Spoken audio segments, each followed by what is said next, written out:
அனைவருக்கும் வணக்கம். இந்த பதிவில் நம்ம எதை பற்றி பார்க்க போகிறோன்னு தெரிஞ்சுக்கிறதுக்கு முன்னாடி மறக்காமல் நம்ம சேனலை சப்ஸ்கிரைப் பண்ணிக்கோங்க.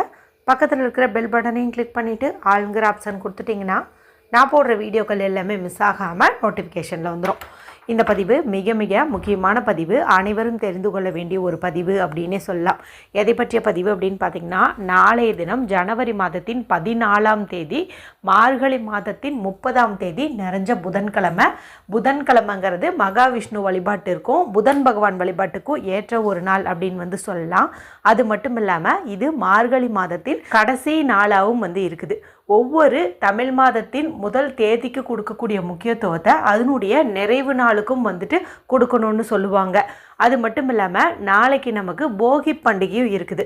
போகி பண்டிகை அப்படின்னாவே என்ன, பழையன கழிதலும் புதுவன புகுதலும் அப்படின்னு சொல்லுவாங்க. அதாவது நம்ம வீட்டில் இருக்கிற தேவையில்லாத பொருட்களாகட்டும், நம்ம மனசில் இருக்கக்கூடிய தேவையில்லாத எண்ணங்கள் ஆகட்டும், அது வீண் குழப்பங்களாக இருக்கலாம், கஷ்டங்களாக இருக்கலாம், கவலைகளாக இருக்கலாம், யார் மேலேயாவது ஏதாவது ஒரு விரோதம் இருக்கலாம். எதுவாக இருந்தாலும் இந்த நாளில் நம்மளை விட்டு நீக்கிடணும் அப்படின்னு சொல்லுவாங்க. அப்படி நம்ம போகி அன்னைக்கு நீக்கிட்டோம் அப்படிங்கும்போது தை பிறந்தால் வழி பிறக்கும் அப்படிங்கிற மாதிரி இந்த தை மாதத்தின் முதல் தேதி நமக்கு பொங்கல் திருநாள் வருது இல்லையா, அந்த நாளில் இருந்து புதுசாக பூத்த ஒரு பூ மாதிரி நம்மளுடைய வாழ்க்கையை மாற தொடங்கும். ஏற்கனவே அற்புதமான இந்த போகி பண்டிகை நாளை முன்னிட்டு எந்தெந்த மாதிரி பொருட்கள் நம்மளுடைய வீட்டில் இருந்துச்சு அப்படின்னா அதை உடனடியாக அப்புறப்படுத்தணும் என்பது குறித்து ஒரு தனி பதிவு போட்டிருக்கேன். அது மட்டும் இல்லாமல் தேங்காய் ஓட்டை வச்சு ஒரு பரிகாரம் சொல்லியிருப்பேன். அது அற்புதமான பலன் தருங்க. அந்த ஒரு பரிகாரத்துக்கு கண்டிப்பாக தேங்காய் ஓடு தான் பயன்படுத்தணும். உங்கள் வீட்டில் தேங்காய் ஓடு இல்லை அப்படின்னா நீங்கள் முடிஞ்ச அளவுக்கு ரெடி பண்ணி வச்சு நாளைய நாளில் அந்த ஒரு பரிகாரத்தை செய்யுங்க. அதே போல் நாளைக்கு போகியாக இருந்தாலும் இன்று இரவே தூங்கும்போது தலகாணிக்கடியில் ஒரு குறிப்பிட்ட பொருளை வச்சுட்டு தூங்குங்க. நாளைக்கு அதை குறிப்பிட்ட முறையில் டிஸ்போஸ் பண்ணுங்கன்னு சொல்லி ஒரு பதிவு போட்டிருக்கிறேன். இவை தாண்டி தைப்பொங்கலை முன்னிட்டு எந்த கலரில் புடவை அல்லது சுடிதார் அணிஞ்சிக்கிட்டு நாம் பொங்கல் வச்சா நம்மளுடைய வாழ்க்கை நல்ல வளமாகும், நல்ல ஒரு செல்வம் சேரும் என்பது குறித்தும், அன்று வாங்கி வைக்க வேண்டிய 2 முக்கியமான பொருட்கள் குறித்தும், பொங்கல் வைக்க உகந்த நேரம் குறித்தும் ஒரு பதிவு இருக்குது. நான் மேலே சொன்ன அந்த 4 வீடியோனுடைய லிங்கையுமே எண்டு ஸ்க்ரீனில் கொடுக்குறேன். பார்க்காதவங்க பார்த்து பயன்படுத்திக்கோங்க. இந்த பதிவு எதற்கானது அப்படின்னு பார்த்திங்கன்னா, நம்மளுடைய சேனலை பொறுத்த வரைக்கும் சில விசேஷமான நாட்கள் வரும்போது குளிக்கும் தண்ணீர் பரிகாரம் சொல்கிறது வழக்கம். அதுவும் இது பார்த்திங்கன்னா மிக மிக முக்கியமான ஒரு நாள் அப்படின்னே சொல்லலாம். ஏன்னா இந்த போகி பண்டிகை அப்படிங்கிறது எவ்வளோ சிறப்பு வாய்ந்ததுன்னு நான் வீடியோ ஸ்டார்டிங்லேயே சொன்னேன் இல்லையா.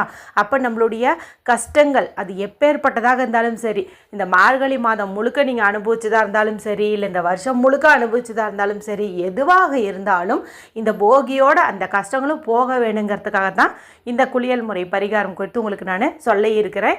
இதை செய்யறதுக்கு எந்த ஒரு ரூல்ஸ் அண்ட் ரெஸ்ட்ரிக்ஷன்ஸுமே கிடையாது. ஆண்கள் பெண்கள் யார் வேணுமானாலும் செய்யலாம். பீரியட்ஸ் டைம்லேயும் செய்யலாம். வேற்று மதத்தை சார்ந்தவங்களாக இருந்தாலும் செய்யலாம். இன்றைக்கி நைட்டு நீங்கள் அசைவம் சாப்பிட்டுருந்தீங்கனாலும் நாளைக்கு தாராளமாக அந்த குளியல் எடுத்துக்கலாம். ஒருவேளை காலையிலேயே நீங்கள் குளிக்கும் பழக்கம் இல்லை, வீடெல்லாம் க்ளீன் பண்ண வேண்டி இருக்குது, துடைக்க வேண்டி இருக்குது, எல்லாம் பண்ணிவிட்டு நான் சாயந்தரம் பூஜை பண்ணுவேன், அந்த சமயத்தில் தான் குளிப்பேன் அப்படிங்கிற மாதிரி இருந்தாலும் நீங்கள் தாராளமாக அந்த நேரத்தில் கூட இந்த குளியல் முறையை எடுத்துக்கலாம். சரி, இதுக்கு தேவையான பொருள் என்ன, எப்படி அந்த பரிகாரத்தை செய்யணும் அப்படிங்கிறது பார்த்துடலாம். இதுக்கு நமக்கு ஒரு பக்கெட் அளவுக்கு தண்ணீர் தேவைப்படுது. சுடு தண்ணியோ பச்சை தண்ணியோ உங்கள் உடம்புக்கு எது ஒத்து வருமோ அதை நீங்கள் பிடிச்சி வச்சுக்கோங்க. இதில் நம்ம 2 முக்கியமான பொருட்கள் போடணும். அதில் முதலாவது பொருள் என்ன அப்படின்னு பார்த்திங்கன்னா கல்லுப்பு. வார ஞாயிற்றுக்கிழமையோ அல்லது அமாவாசை நாள்லையோ அல்லது நம்ம பிறந்த கிழமை இருக்குது இல்லையா, அந்த நாள்லையோ நம்ம கைப்பிடி கல்லுப்பை தண்ணீரில் போட்டு குளித்தோம் அப்படின்னாவே நம்ம பிடிச்சிட்டு இருக்கக்கூடிய அத்தனை விதமான நெகட்டிவ் எனர்ஜியுமே நம்மளை விட்டு நீங்கும்னு சொல்லுவாங்க. அதுவும் இது மாதிரி விசேஷமான நாட்களில் உங்கள் ஊரில் கடல் இருக்குது அப்படிங்கும்போது நீங்கள் கடலில் சென்று குளிக்கிறது இன்னும் நல்லது. ஏன்னா கடல் தண்ணீர் உப்பு தண்ணீரில் குளிக்கும்போது பாவங்களும் போகும், அந்த எதிர்மறையான விஷயங்கள் எல்லாமே நீங்கும். இப்போ கடலுங்கிறது எல்லாருக்கும் பாசிபிலிட்டி இல்லை. அதனால தான் கடல்லேருந்து கிடச்ச இந்த கல்லுப்பை நம்ம இந்த தண்ணியில் கலந்து குளிக்க போகிறோம். ஒரு கைப்பிடி அளவுக்கு எடுங்க.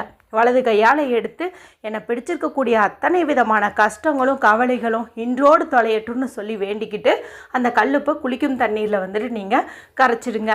அடுத்து ஒரு முக்கியமான பொருள் போடணும். அது என்ன அப்படின்னு பார்த்தீங்கன்னா, மங்களத்தை தருகின்ற மஞ்சள் தூள்.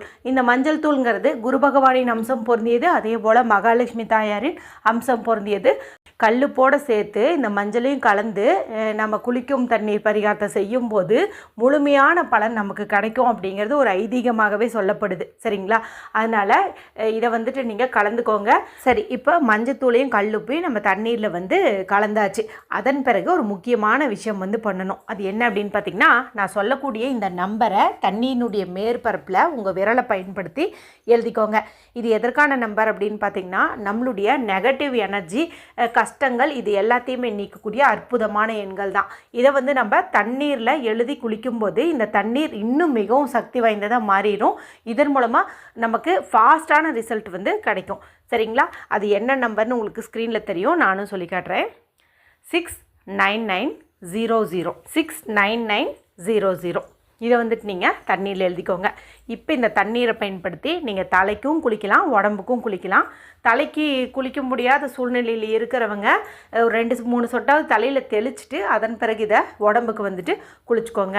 ஆல்ரெடி குளிச்சிட்டோமே, வீடியோ பார்க்கறதுக்கு முன்னாடியே குளிச்சிட்டோமே அப்படின்னு நினைக்கிறவங்க முடிஞ்ச அளவுக்கு நாளைக்கு இரவுக்குள்ளார இந்த மாதிரி தண்ணீர் ரெடி பண்ணி குளிக்கிறதுக்கு முயற்சி பண்ணுங்கள். ஏன்னா போகிங்கிறது நாளைய நாள் முழுவதுமே இருக்குது. ஒருவேளை உங்களால் அந்த மாதிரி குளிக்க முடியல, எங்கேயாவது ட்ராவல் பண்ணி போக வேண்டியதாக இருக்குது, இந்த டைம் மறுபடியும் எடுத்து குளிக்க முடியாதுன்னு நினச்சிங்கன்னா இது மாதிரி தண்ணீர் ரெடி பண்ணிக்கோங்க. ஒரு சின்ன பாத்திரத்தில் தண்ணீர் பிடிச்சி அதில் கல்லுப்பும் மஞ்சத்தூளையும் கலந்துட்டு இந்த நம்பரை எழுதி இந்த தண்ணீரை நீங்கள் உங்கள் தலைக்கு தெளிச்சிக்கலாம், கை காலில் கழுவிக்கலாம், முடிஞ்சால் முகம் வந்துட்டு கழுவிக்கோங்க.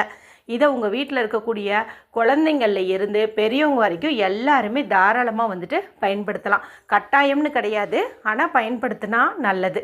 இந்த ஒரு விஷயத்தை அவசியம் வந்து பண்ணிவிடுங்க.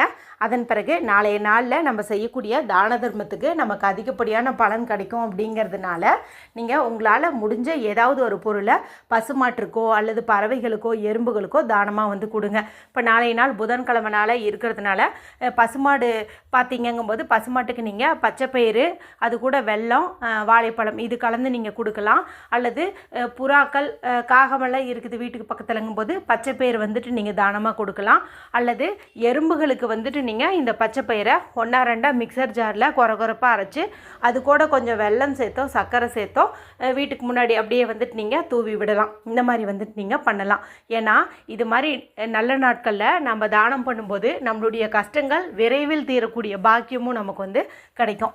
கர்ம வினைகளும் வந்து நீங்கும். இந்த வீடியோ பார்க்குற எல்லாருமே நாளைக்கு இந்த 2 விஷயத்தையும் அவசியம் வந்து செய்யுங்க. உங்களுக்கு தெரிஞ்ச சொந்தக்காரங்க, ஃபேமிலி மெம்பர்ஸ் எல்லாருக்குமே இதை வந்துட்டு ஷேர் பண்ணுங்கள். இதன் மூலமாக அவங்க வாழ்க்கையில் ஏற்படக்கூடிய நல்ல மாற்றத்துக்கு நீங்களும் காரணமாக இருந்தால் அந்த புண்ணிய பலனும் உங்களுக்கே வந்து கிடைக்கும். வீடியோ பிடிச்சிருந்தால் மற்றவங்களோடையும் ஷேர் பண்ணுங்கள், லைக் பண்ணுங்கள். மற்றும் ஒரு பயனுள்ள பதிவில் உங்களை சந்திக்கிறேன். நன்றி, வணக்கம்.